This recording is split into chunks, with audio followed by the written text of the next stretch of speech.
तो hello guys, कैसे हैं आप सब लोग। हम आज एक्सप्लेन करने वाले हैं ज़ॉम्बी 100 बकेट लिस्ट अपडेट को। इसकी चौथी एपिसोड को हम आज एक्सप्लेन करने वाले हैं आपके लिए। तो चलिए शुरू करते हैं। तो सबसे पहले हम अकीरा और केंचो को देखते हैं। अकीरा गेम खेला होता है और केंचो खाना पका रहा होता है। तो केंचो उसको खाना पीर देता है। तो अकीरा इससे बहुत ज़्यादा खुश हो जाता है और बहुत मज़े से उसको खा लेता है क्योंकि वो बहुत ज़्यादा डिलीशियस होता है।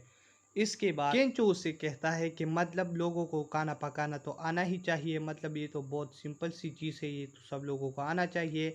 और अकीरा से कहता है कि मतलब इसीलिए तुमसे कोई लड़की नहीं पट रही और इसीलिए कोई लड़की तुमको मतलब पसंद नहीं करता क्योंकि तुम्हें खाना पकाना नहीं आता, जिसकी वजह से अकीरा बहुत ज़्यादा गुस्सा हो जाता है और वो कहता है कि मैं एक लड़की पटाऊंगा। वो फिर बिल्डिंग से नीचे देखते हैं तो मतलब सारी तरफ ज़ोंबी होते हैं, लड़कियां और लड़के दोनों ज़ोंबी होते हैं, जिसकी वजह से केंचो से कहता है कि मतलब लड़की तुम कभी भी नहीं पटा सकते क्योंकि सारे लोग तो ज़ोंबी बने हैं। और इसी में ही फिर केंचो उसका लेस देखने लगता है कि मतलब इसने क्या लिखा हुआ होता है। तो उसमें कुछ 33 चीज़ें लिखे हुए होते हैं, मतलब इसने कहा 100 चीज़ें लिखना होता है लेकिन इसने 33 लिखे होते हैं। तो इसकी वजह से वो कहता है कि ये लिस्ट मैं आपके साथ ये पूरा कर सकता हूँ, तुमने मेरी जान बचाई है। तो इसकी वजह से अकीरा कहते हैं कि मेरे लेस से हट जाओ, ये मैंने अपने लेस में बहुत सारी चीज़ें लिखी है और इसमें तुम कुछ नहीं लिख सकते क्योंकि ये मेरा लिस्ट है। लेकिन केंचो उसको मना लेता है और फिर वो एक चीज़ लिखता है कि मतलब मुझे कॉमेडियन आदमी बनना है। और फिर अकीरा कहता है कि मुझे एक बड़ा स्क्रीन लेना है क्योंकि ये भी मेरे एक ड्रीम में है कि मैं बड़े स्क्रीन वाले मैं गेम खेलूंगा, ये ज़ॉम्बी गेम। तो फिर वो बाइक पर सवार हो जाते हैं और चलने लगते हैं क्योंकि वो एक टीवी लेना चाहते हैं। और इसके बाद वो जैसे ही जा रहे होते हैं मतलब वो एक जगह पर बच जाता है क्योंकि सामने जो होता है मतलब रोड बांध पड़ा हुआ होता है क्योंकि वहाँ पर बहुत सारे बिल्डिंग्स गिरे हुए पड़ते हैं तो वो आगे नहीं जा सकते। और पीछे से मतलब एक गाड़ी में पेट्रोल का बड़ा टैंकर होता है, उसमें ज़ोंबी बैठा है, मतलब ज़ोंबी तो गाड़ी नहीं चला सकता तो वो उसके पास आ रहा है। वो मतलब बहुत खराब सी गाड़ी आ रही होती तो वो डर जाते हो, कहते हैं कि हम क्या करें। लेकिन फिर अकीरा को अपना वक्त याद आता है, जैसे कि शिजुका ने उसका जान बचाया, उसको नीचे भटकाता, तो वैसे ही वो सोचने लगता है कि मुझे भी ऐसा कुछ करना चाहिए। वो अपने ग्लासेस पहन लेता है फिर से और वो फिर अपनी बाइक को रेस देता है और वहाँ से चला जाता है। वो जैसे ही जा रहा होता है और वहाँ उसके पीछे वो टैंकर ब्लास्ट हो जाता है, वो बहुत ज़्यादा बड़ा धमाका हो जाता है और फिर वो अंडरग्राउंड चले जाते हैं। वहाँ पर भी बहुत सारे ज़ोंबी होते हैं तो वो कहते हैं कि हम कैसे बचेंगे और वो बाइक को वहीं पे छोड़ देते हैं। और वहाँ पर एक गिराज होता है तो वो उसे ओपन कर लेता है और मतलब वो उसमें चले जाते हैं। और जब वो देखते हैं तो वहाँ पर भी 3-4 लोग होते हैं, उसमें 3 लड़कियां होती है और एक लड़का होता है। और फिर केंचो कहता है कि हम तो एक शॉप में हैं, मतलब ये तो मज़े हैं, मतलब हमको खाने के लिए और जगह पर जाना ही नहीं पड़ेगा। और फिर वो पांचों डिनर करने लगते हैं तो लड़कियां बहुत सारी बियर लेते हैं और पीने लगते हैं खुद को शांत करने के लिए। और इसी में ही फिर वो बैठ जाते हैं और केंचो अकीरा से कहता है कि मतलब ये तो हमारे लिस्ट में था लड़कियों के साथ डिनर करना। और फिर वो उन सबको अपना नाम बता देता है कि हमारा नाम अकीरा है और केंचो है। तो फिर उन तीनों लड़कियों खुद को इंट्रोड्यूस करते हैं कि मेरा नाम राकी है, इसका नाम माकी है और तीसरी का नाम युराकी है। और फिर वो खुद को मतलब इंट्रोड्यूस कर रहे होते हैं कि मतलब तुम यहाँ पर कैसे आए। उन लड़कियों को कहते तो वो कहते हैं कि हम फ्लाइट अटेंडेंस है, मतलब हम फ्लाइट को अटेंडेंट करते हैं। तो हम जैसे ही मतलब एक अदर कंट्री से जापान में आए तो ये हंगामा शुरू हुआ और हम यहाँ पर फंस गए, जिसकी वजह से वो बहुत ज़्यादा खुश हो जाते हैं कि मतलब ये कितनी खूबसूरत है। और फिर अकीरा एक लड़की से बात करने लगता है जिसका नाम युकारी होता है और उसे इम्प्रेस करने के लिए वो कहता है कि मतलब तुम्हारा कोई बॉयफ्रेंड रहा या नहीं। तो वो कहता है कि मतलब इस वक्त में ये सवाल कुछ अजीब सा नहीं है।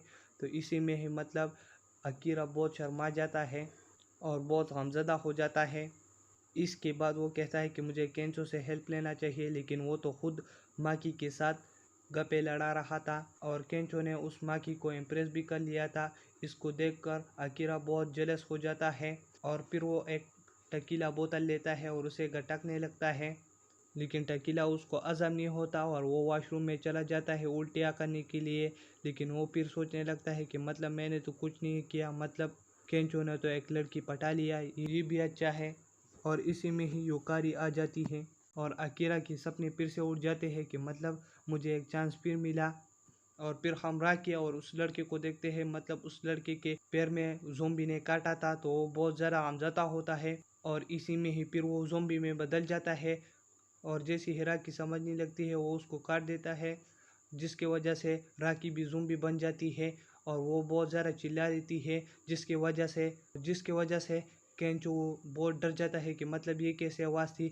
लेकिन वो लड़के उसको कहते हैं कि मतलब कुछ भी नहीं है। और फिर हमको अकीरा और यूराकी दिखा देते और यूकारी उससे कहते हैं कि तुमने मुझसे पूछा था कि तुम्हारा कोई बॉयफ्रेंड है या नहीं, और वो कहती है कि मेरा एक बॉयफ्रेंड था और मैं सोचता हूँ कि वो सही सलामत हो और फिर हम मिल के शादी कर लेंगे। जिसकी वजह से अकीरा बहुत ज़्यादा गमज़दा हो जाता है, लेकिन फिर वो सोचने लगते हैं कि मतलब ये तो अच्छी लड़की है, किसी के दिल में इसके लिए तो कुछ गम है। और फिर हमको केंचो और माँ की दिखा देते हैं, वो राकी के पास जा रहे होते हैं। वो जैसे ही राकी के पास पहुंच जाते हैं वो देखते हैं कि वो ज़ोंबी में बदली हुई होती है। उससे तो केंचो बच जाता है, लेकिन माँ की नहीं बचती और उसे काट देती है। और फिर जैसे ही वो केंचो पर हमला कर रहे होते हैं तो वो उसको मार देती है और वो मर जाती है। और फिर केंचो उसको सॉरी करने लगता है, लेकिन और वो मरी हुई होती है। और फिर केंचो सोचने लगता है कि वो आदमी कहाँ गया। और फिर हम अकीरा और यूराकी को देखते हैं, वो एक जगह पर बैठे हुए होते हैं और एक दूसरे से बातें कर रहे होते हैं अपने पास्ट के बारे में। तो यूराकी उसको कहते हैं कि मैं अपनी जॉब के लिए बहुत ज़्यादा बेताब थी, लोग बहुत ज़्यादा बदतमीजी से बातें करने लगते थे, जिसके वजह से मैं बहुत ज़्यादा गमज़दा थी और मैं सोचती थी कि ये जॉब मेरे लिए नहीं बनी। और फिर अकीरा अपना स्टोरी बताता है कि मैं भी एक जॉब के लिए बहुत ज़्यादा तरस रहा था, लेकिन वो जब मेरे को मिली वो मेरे को बिल्कुल पसंद नहीं थी और मैंने अपने 3 साल मतलब ऐसे ही गुजारे, मतलब मैंने बहुत सारे गमों में ये 3 साल गुजारे। मैं खुद को हमेशा उम्मीद दिलाता था कि मैं ये जॉब कर सकता हूँ, लेकिन मैं नहीं कर पाया। और फिर ये ज़ोंबी वायरस फैला, जिसकी वजह से मैं उस जॉब से बच गया। और फिर वो जैसे ही बातें कर रहे होते हैं वहाँ पर वो आदमी आ जाता है जो ज़ोंबी बना हुआ होता है और वो यूराकी पर जंप कर देता है और फिर वो उसे काटने लगता है और वो उसको काट देता है। और फिर अकीरा उसको उसके ऊपर से हटा देता है और बहुत ज़ोरदार पंच मारता है, जिसकी वजह से वो सीढ़ियों से गिर जाता है।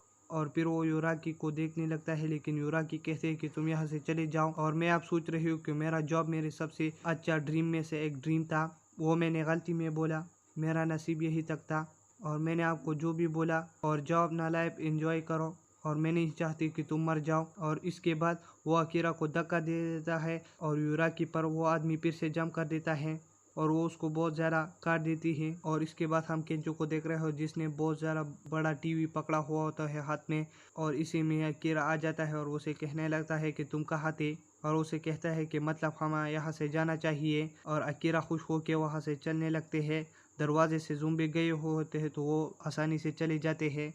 और फिर हम इन दोनों को वही बिल्डिंग की छत पर देखते हैं। केंचो उससे बहुत सारा बातें करने लगता है, लेकिन अकीरा किसी बात का जवाब नहीं दे रहा होता क्योंकि वो मन ही मन में सोच रहा होता है कि मतलब मैं बचपन में कैसा था। और फिर वो अपना डायरी उठाता है और इसमें एक और बात लिख देता है कि मुझे अपना बचपन याद करना है। और फिर वो ज़ोंबी गेम खेलने लगता है वापस बिग स्क्रीन पर। और ये एपिसोड यहीं पर ख़त्म होता है। अगर आप मेरे चैनल पर नहीं हो तो मेरे चैनल को लाइक करें, शेयर करें, सब्सक्राइब करें। तब तक के लिए टाटा बाय बाय।